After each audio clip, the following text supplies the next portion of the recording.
예수인들은 무엇을 알고 있을까요? 십자가의 능력을 알고 있습니다. 그 십자가가 얼마나 큰 하나님의 사랑인지, 또 동시에 그 십자가가 얼마나 내가 큰 죄인인지 알게 되는 거죠.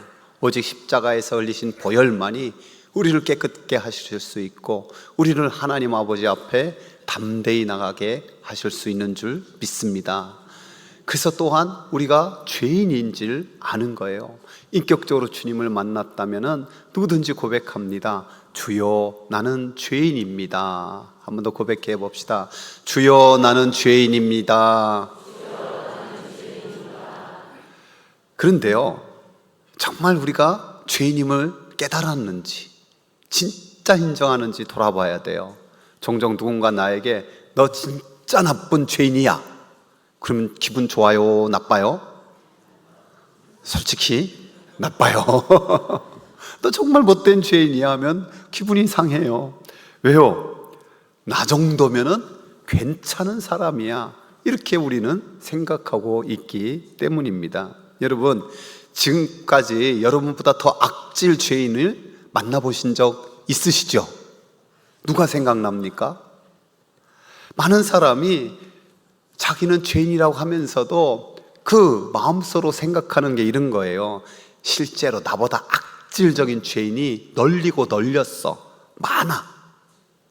이는 아직 십자가의 능력을 제대로 깨닫지 못한 증거예요. 십자가의 능력을 제대로 의지하여 자신을 보지 못한 증거예요. 십자가를 보면서 영적인 눈이 제대로 띄어진 사람은 나야말로 의롭지 못한 죄인. 그래서 그런 사람들은 늘 하는 고백이 그런 거잖아요. 내가 예수님을 십자가에 못 박았습니다. 예수님이 나 때문에 십자가에 못 박혀 죽었습니다. 한 번 더 고백해 봅시다. 내가 예수님을 십자가에 못 박았습니다. 여러분, 이 고백이 진실하면요, 남을 쉽게 정죄하지 않아요. 사도 바울을 보십시오. 그가 예수님을 만나기 전에는 참으로 당당하고 의롭고 완전한 자라 여겼어요. 그의 이력서를 보겠습니다. 나는 8일 만에 할례를 받고 이스라엘 족속이요 베냐민 지파요 히브리인 중에 히브리인이요 율법으로는 바리새인이요 열심으로는 교회를 박해하고 율법의 의로는 흠이 없는 자라. 나는 흠이 없는 사람이다. 얼마나 당당한 거예요. 그러니까 그 당당함을 가지고 예수 믿는 사람들 잡아내고 죽이고 다 파괴하려고 하는 거예요. 그러나 그가 인격적으로 주님을 깊이 만난 후에 우리는 그 한 고백을 잘 알고 있어요. 함께 읽어봅시다. 미쁘다 모든 사람이 받을 만한 이 말이요, 그리스도 예수께서 죄인을 구원하시려고 세상에 임하셨다 하였도다. 죄인 중에 내가 괴순이라. 이 진실한 고백이 십자가의 그 은혜 아래서, 그 능력 안에서 자신을 제대로 본 사람들의 고백이에요. 이 모습이, 이 진실함이 저와 여러분에게 있기를 원합니다. 본문에서 비판하지 말라 할 때 비판은요, 남에 대해서 죄인으로 정죄하는 거예요. 죄인으로 정죄하는 것. 이런 정죄로서의 비판, 심판은 누구만이 할 수 있는 일입니까? 하나님만이 할 수 있는 일이에요. 인간이 그 어느 누구에 대해서도 의인이다, 죄인이다, 그 심판할 자격은 사실 없어요. 스스로 다른 사람의 행위를 정죄하며 심판하려는 것은 하나님의 권한에 침해하는 죄예요. 스스로 하나님처럼 되려고 높아지려는 원죄와 같은 거예요. 그래서 존 스토트 박사는 이런 말을 했어요. 예수님은 윤리적 탁월성에 있는 비판력을 버리라는 의미로 이 말을 한 것이 아니다. 다만 우리 자신이 심판자가 됨으로써 하나님이 되려고 하는 주제 넘는 자세를 삼가라고 한 것이다. 내가 하나님 돼서, 내가 재판관이 돼서 판단하려는 주제 넘는 짓을 삼가라는 거예요. 그래서 하나님께서도 이렇게 말씀하셨어요. 이 말씀 같이 읽어봅시다. 형제들아, 서로 비방하지 말라. 형제를 비방하는 자나 형제를 판단하는 자는 곧 율법을 비방하고 율법을 판단하는 것이라. 내가 만일 율법을 판단하면 율법의 준행자가 아니요 재판관이로다. 입법자와 재판관은 오직 한 분이시니 능히 구원하시기도 하시며 멸하시기도 하시느니라. 너는 누구이기에 이웃을 판단하느냐. 하나님의 말씀의 기준으로 입법자와 판단자는 오직 한 분, 하나님밖에 없다라고 선언하고 있습니다. 그런데 우리가 알아야 될 것은요, 우리 하나님의 재판, 하나님의 판단은요, 공의라는 잣대만 있는 것이 아니에요. 그분의 잣대 속에는 자비가 있어요. 자비라는 잣대도 있는 거예요. 인간의 모든 상상을 뛰어넘는 은혜가 있는 거예요. 그렇기 때문에 이 은혜만을 주장하는 것, 사실 또 위험성이 조금은 있어요. 왜냐하면 은혜만을 주장하면서 하나님의 공의를 완전 무시하는 것 결코 옳지 않아요. 그러나 반면에 하나님의 공의만을 주장하면서 은혜를 저버리고 은혜를 간과하는 것은 더 큰 잘못이라는 것을 알아야 한답니다. 자비의 하나님이 괜찮다고 하는데 인간이 함부로 판단하는 경우가 있기 때문에 그래요. 그래서 성경은 또 이런 말씀도 있어요. 이 말씀도 마저 읽어봅시다. 믿음이 연약한 자를 너희가 받되 그의 의견을 비판하지 말라. 어떤 사람은 모든 것을 먹을 만한 믿음이 있고 믿음이 연약한 자는 채소만 먹느니라. 먹는 자는 먹지 않는 자를 업신여기지 말고 먹지 않는 자는 먹는 자를 비판하지 말라. 이는 하나님이 그를 받으셨습니다. 하나님이 은혜로, 하나님이 그 자비하심으로 받으셨는데도 불구하고 우리가 끊임없이 정죄하고 비판하고 비난할 수 있다는 사실이에요. 사실 우리가 누군가를 판단하기 참 어려운 이유가 인간에게 있는데요, 그 첫 번째가 뭐냐면요, 우리는 전체를 보지 못해요. 전체를 보지 못해요.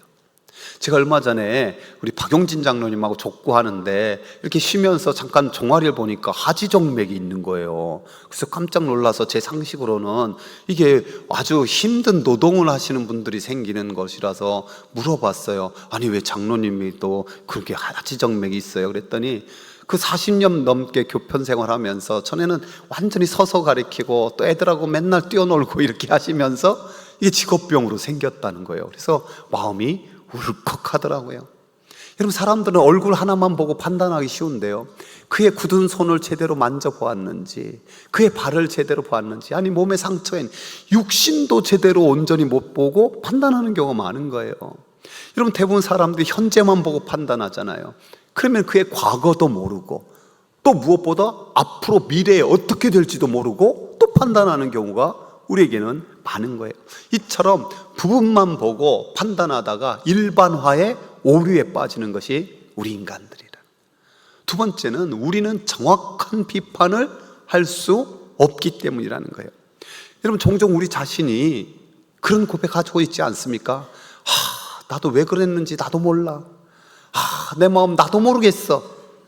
그러면 가장 가까운 자기 자신도 모르면서 어떻게 남에 대해서 정확한 판단을 할 수 있단 말입니까? 그 오늘 주님께서 뭐라고 말씀하시는 거예요? 너희가 비판하는 그 비판으로 너희가 비판을 받을 것이요, 너희가 헤아리는 그 헤아림으로 너희가 헤아림을 받을 것이라 말씀하는 거예요. 그러니까 결국 우리는요, 남을 정죄할 자격이 없기 때문이에요. 사람들이 예수님을 시험하고자 현장에서 가늠하다 잡힌 여인을 끌고 왔어요. 씩씩대면서 커다란 돌멩이 하나씩 들고 당장이라도 그냥 내리칠 것 같이. 그러면서 예수님께 물었어요. 예수여, 선생이여, 모세에 의하면은 이런 여자는 당장 돌로 쳐서 죽이라고 했는데 당신은 어떻게 하겠습니까? 주님께서 땅에 글씨를 쓰면서 그들의 마음속을 좀 바라보게 했죠. 그들이 빨리 말아서 하도 재촉하니까 일어서서 하신 한마디 말씀, 너희 중에 죄 없는 자가 먼저 돌로 쳐라.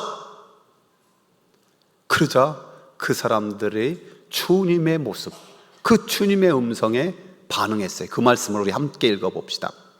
그들이 이 말씀을 듣고 양심의 가책을 느껴 어른으로 시작하여 젊은이까지 하나씩 나가고 오직 예수와 그 가운데 섰는 여자만 남았더라. 감사하게도 양심의 가책을 느껴서 어른부터 툭 하고 돌을 떨어뜨리면서 나가니 젊은이까지 씩씩거리면서 다 나가게 돼요. 결국 그들 자신이 인정하는 거예요. 내가 똑같은 죄인으로서 이 여인을 정죄할 자격이 없구나. 어려서부터 교회를 다녔다든지 오랜 세월 교회를 다니면은 그런 소리 종종 듣게 돼요. 당신은 참 착한 사람입니다. 참 모범적으로 살아가고 있군요. 그런데 그런 말 몇 번 듣다 보면 진짜 나는 착한 사람이 다 된 것 같고 나는 완전 모범적인 사람 다 된 것 같아요. 그러나 솔직하게 말할 때도 있잖아요. 날 몰라서 그래. 그러잖아요. 날 몰라서 그래. 내 속마음도 다 몰라서.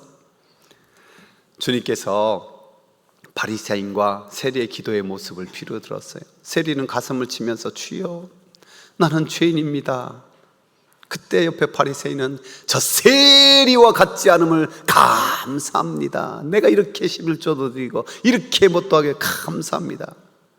근데 주님은 누가 죄인이라는 거예요? 바리새인이라는 거예요. 이 바리새인 자기는 의로운데 저 세리는 죄인이다. 그 정죄하는 정죄가 더 큰 죄인이라는 거예요. 우리가 이런 바리새인이 되기 참 쉬운 존재예요.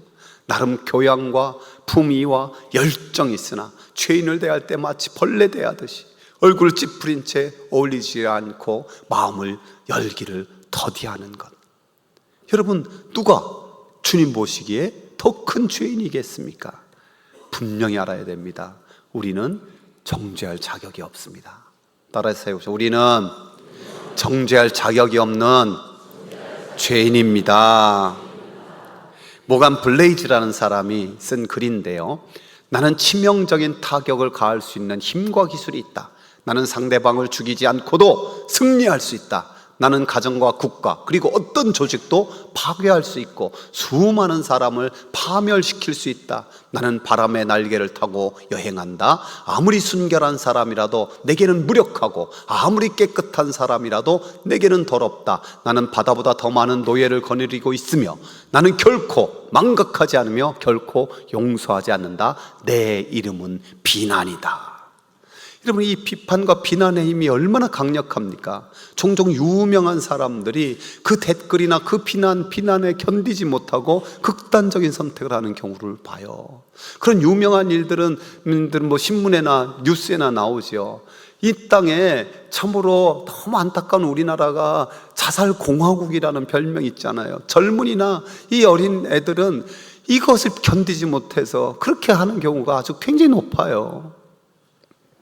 근데요, 우리가 꼭 알아야 될 사람은요, 이 비판과 비난하는 상대방보다도 자기 자신에게 먼저 파괴적인 역사를 가져온다는 사실이에요. 비판받는 대상보다도. 사실 어떤 세상 지도자나 교회 지도자나 또 가까운 상사나 가족이나 비난하고 비판한다고 해서 전달이 안 되면은 그 사람에게는 아무 영향력이 없어요. 그렇잖아요? 그래서 전달하는 죄도 큰 죄예요. 어느 집사가 뭐라고 했대, 어느 권사가 뭐라고 했대, 따라서 전달하는 죄가 더 크다. 전달하지 마. 우리 옆 사람과 인사도 합시다. 전달하지 맙시다. 근데 이 전달만 안 하면 평범한 문제인데요, 그러나 비판하고 비난에 빠진 사람은 그 영혼이 그때부터 더 파괴돼요. 심성이 파괴될 뿐만 아니라 육신도. 그래서 궁극적으로 그의 미래에도 재앙이 쌓이는 거예요. 좋은 게 쌓이는 게 아니라. 좋은 날 보기 원하면은 먼저 그거부터 금하라고 성경이 나오잖아요. 여러분, 비판이나 비난하는 사람 얼굴을 가만히 보십시오. 기쁨이 충만해서 비판하고 비난하는 거 봤습니까? 좀 활짝 마음속까지 웃으면서 비난하고 하는 거 봤습니까? 그들의 얼굴은 이미 찡그려져 있고 화난 모습. 그래서 오늘 본문을 메시지 성경에 보니까요, 이렇게 번역했더라고요. 내 이웃의 얼굴 묻은 얼룩은 보면서 자칫 내 얼굴에 추한 비웃음은 그냥 지나치기 쉽다. 내 얼굴이 멸시로 일그러져 있는데 어떻게 뻔뻔스럽게 내가 내 얼굴을 씻어주겠다고 말하겠느냐. 추한 비웃음, 얼굴이 멸시로 일그러진 모습이 비판하는 자의 모습이라는 거예요. 곽선희 목사님이 비난하는 자들의 심리적인 것을 4가지로 이렇게 정의를 했더라고요. 그 첫 번째가 뭐냐면 자기 일에 등한히 하는 사람이 남의 일에 관심이 많다는 거예요. 자기 일에 바쁘고 자기 영혼을 돌보기에 진심으로 바쁜 순례자들은 지나치게 남에 대해서 그렇게 관심을 가질 것조차 부족하다는 거죠. 두 번째, 자기의 허물을 정당화하기 위하여 남의 말을 하는 경우가 많다는 거예요. 모두 함께 죄인이면 나의 죄가 정당화될 수 있는 것, 그래서 내가 죄인이면 다른 사람도 다 똑같은 죄인이기를 바라는 마음. 세 번째가 내게 같은 경험이 있을 때 다른 사람의 허물을 볼 수 있다는 거예요. 이거 잘 봐야 돼요. 즉 내가 그와 같은 실수나 허물이 없으면 다른 사람의 실수와 허물이 잘 보이지도 않아요. 이미 내게 그것이 있기 때문에 다른 사람의 허물과 실수가 잘 보인다는 거예요. 그래서 4번째도 참 중요한데요, 자기 허물을 고치려고 해본 사람은 남의 허물을 쉽게 평가를 하지 않는다. 즉 내가 내 허물 이거 고치려고 애쓰는데 잘 안 되는 걸 그거 너무 알거든요. 그러니까 누군가 뭐 했을 때 너무 쉽게 야 그것도 못해? 야 그딴 것도 못 끊어? 이렇게 할 수가 없다. 왜? 그게 너무 힘들다는 것을 잘 알고 있기 때문에 말입니다. 그래서 어느 기독교 사역자는 비판을 하지 말려고 하는데도 끊임없이 자기 마음에도 이 부정적인 것과 분노와 비판 이게 너무 쉽게 나오는 걸 보면서 참 괴로워했는데 어느 날 말씀을 읽다가 정말 뒤통수를 탁 한 대 맞는 듯한 그런 경험을 했어요. 바로 이 말씀인데요, 함께 읽어봅시다. 내가 어찌하여 내 형제를 비판하느냐, 어찌하여 내 형제를 업신여기느냐, 우리가 다 하나님의 심판대 앞에 서리라. 그는 이 심판대 앞에 서야 된다. 그러면서 적용하기를, 내가 지나치게 이렇게 비판과 비난에 몰두하는 것이 사탄의 공격이 또 사탄의 도구 돼서 하는 일이구나, 그것을 깨달았고 그때부터 이 굳어진 습성에서 주의 도우심으로 조금씩 벗어날 수 있었답니다. 하나님께서는 천국 가족된 우리가 이 땅에서 비난과 비판이 아니라 격려와 위로와 소망을 주는 그런 도구로 쓰임받기를 원하시는 줄 믿습니다. 주님께서 비판하지 말라고 하면서 우리에게 전혀 그런 것, 건강한 비판 사실 또 필요하잖아요. 또 도움도 필요할 때 있잖아요. 근데 그 자격이 뭐냐? 우리가 너무나 잘 알고 있어요. 오늘 본문 한 번 더 읽어봅시다. 어찌하여 형제의 눈 속에 있는 티는 보고 내 눈 속에 있는 들보는 깨닫지 못하느냐? 보라, 내 눈 속에 들보가 있는데 어찌하여 형제에게 말하기를 나로 내 눈 속에 있는 티를 빼게 하라 하겠느냐? 외식하는 자여, 먼저 내 눈 속에서 들보를 빼어라. 그 후에야 밝히 보고 형제의 눈 속에서 티를 빼리라. 형제의 눈 속에 티를 뺄 수 있는 것, 먼저 내 눈에서 들보를 완전히 빼는 것, 정말 나 자신을 제대로 살펴보는 것. 여러분, 왜 쉽게 남을 정죄합니까? 들보가 있기 때문에, 들보가 있어서 제대로 못 보기 때문에, 그 들보가 기준이 되기 때문에. 그래서 우리가요, 신앙생활 열심히 할수록 더 조심해야 돼요. 즉 기도를 많이 하는 사람 더 조심해야 돼요. 왜냐하면 자칫하면 기도 많이 하는 거 너무 귀하잖아요. 근데 이렇게 되기 쉽단 말이에요. 나는 이렇게 기도하는데 기도하는 어머니라고 세운 권사들 뭐야? 새벽에 코빼기도 안 보이고, 이렇게 나가면 이게 곤란한 거예요. 곤란한 거예요. 기도를 많이 할수록 정말 내가 내 심령에 예수님으로 충만하게 채워지는가, 성령님으로 충만하게, 은혜로 충만하게 채워지는가, 그것부터 보는 거예요. 여러분, 말씀을 많이 하는 것 얼마나 귀합니까? 말씀이 육신에서 오셨는데, 근데 이것도 자칫하면 난 이렇게 큐티하고 이렇게 성경을 수십 번 통독하고 이렇게 말씀을 연구하는데 너무 말씀들을 몰라. 이것도 위험한 일이잖아요. 내가 그 말씀을 정말 내 삶에 어떻게 적용하고 실천하는가, 말씀의 열매들이 내 삶에 진실하게 나타나는가, 이게 더 중요하잖아요. 여러분, 주님의 몸된 교회 헌신하는 것 얼마나 귀합니까? 그 헌신하는 분들 위해서 우리 교회가 세워지잖아요. 근데 자칫하면 난 이렇게 충성하는데 저 사람은 뭐야, 맨날 그냥 꽁문이나 빼고 뭐 좀 하자고 다 하나고, 이러면 이게 곤란한 거예요. 나에게 이렇게 은혜 주시고 건강 주시고 이렇게 여건도 주셔서 내가 주님 앞에 헌신할 수 있으면 그저 감사하고 찬송드리고 이거 아닙니까? 우리가 티와 들보를 묵상하면 우리나라에 딱 맞는 속담 하나 있어요. 뭐요? 똥 묻은 개가 겨 묻은 개의 나무를 안다고. 이게 딱 맞는 거잖아요. 또 성경에도 주님이 하신 1만 달란트 빚진 자 비유가 딱 맞는 거예요. 1만 달란트가 얼마나 되느냐? 1당을 10만 원으로 치면은 6조나 돼. 6조. 이번에 누가 위자료를 그 공동변호를 1조 3,500 된다고 하지 큰일 났다고. 비교도 안 되는 6조에 6조. 그 큰 은혜를 받았으면 얼마나 감사하고 감격하고 근데 가다가 100데나리온, 약 1,000만 원이에요. 1,000만 원. 그것도 큰 돈이죠. 그런데 그거를 그냥 멱살 잡고 너 혼 좀 나봐야겠다, 너 다시 감옥 생활 좀 해야 돼, 제대로 정신 차리겠다. 여러분, 어떻게 그럴 수가 있습니까? 그 은혜를 망각했기 때문에 그런 거예요. 그 은혜의 눈을 잊어버렸기 때문에 그런 거예요. 그렇습니다. 내 눈에 들보를 빼는 게 공부한다고 되겠습니까? 뭐 좀 노력한다고 되겠습니까? 오직 주의 은혜만이 가능할 줄로 믿습니다. 하나님의 큰 은혜 속에 들어가야만 그 은혜의 눈으로 나를 바라볼 뿐만 아니라 그 은혜의 눈으로 남도 바라볼 수 있는 거예요. 그래서 저는 이걸 은혜의 콩깍지가 좀 씌어져야 된다. 따라서 은혜의 콩깍지가 필요합니다. 우리 옆 사람도 한번 축복합시다. 은혜의 콩깍지가 필요합니다. 그 은혜의 콩깍지가 들보를 녹여버리는 거예요. 그 은혜의 콩깍지가 참으로 우리로 모든 게 은혜입니다 고백하듯이 그 은혜의 눈으로, 그 긍휼과 자비의 눈으로 볼 수 있게 하는 예수인이 되게 하는 거죠.